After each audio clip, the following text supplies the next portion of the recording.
తర్వాత ఈ వ్యవసాయం తెలవని ముఖ్యమంత్రి గారు వచ్చిన తర్వాత నీళ్ల గురించి కనీస అవగాహన లేని ముఖ్యమంత్రి వచ్చిన తర్వాత రైతన్నలకి ఈ కష్టం వచ్చి పడింది.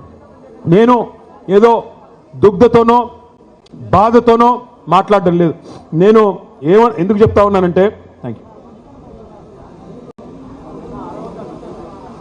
ఎందుకు చెప్తా ఉన్నా అంటే ఈ ముఖ్యమంత్రి గారికి నదీ జలాల మీద కనీస అవగాహన లేదు.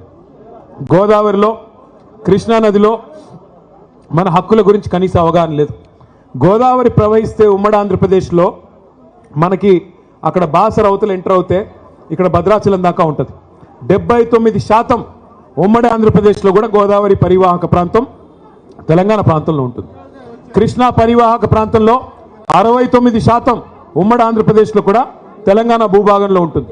మరి అలాంటప్పుడు 79% నదీ పారకం ఇక్కడ ఉండి, క్యాచ్మెంట్ ఏరియా ఇక్కడ ఉండి, బాసరా టు భద్రాచలం గోదావరి ఉండి మనకు నీళ్లు రాకపోవడం ఏందని చెప్పి కేసీఆర్ గారు కొట్లాడిందే ఆ నీళ్ల కోసం.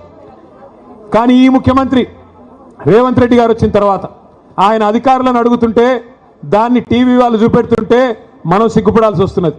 ఆయన అడుగుతున్నాడు, దేవాదుల ఏ బేసిన్లో ఉన్నది? గోదావరి బేసిన్లో ఉన్నదా అని అడుగుతున్నాడు.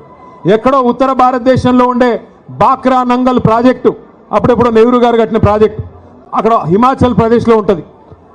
స్వాతంత్ర దినోత్సవం నాడు ముఖ్యమంత్రి గారు చెప్తున్నారు బాక్రా నంగల్ ప్రాజెక్టు తెలంగాణలో ఉన్నదంట. మనకు తెలియదా?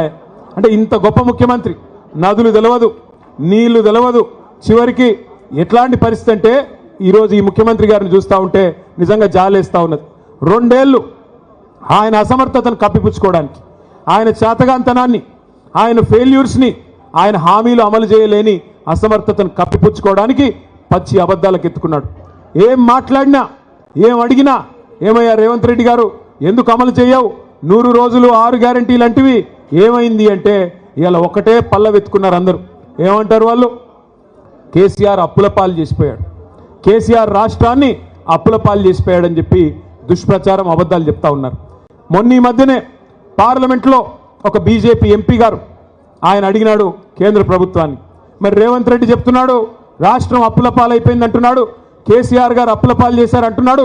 ఎంత అప్పు అయింది? కేసీఆర్ గారు పదవీ బాధ్యతలు చేపట్టినాడు, తెలంగాణ వచ్చినాడు, ఉన్న అప్పెంత? కేసీఆర్ గారు తప్పుకున్న నాడు ఉన్న అప్పెంత అని చెప్పి అడగడం జరిగింది. కేంద్ర ప్రభుత్వం రిజర్వ్ బ్యాంక్ని అడిగింది.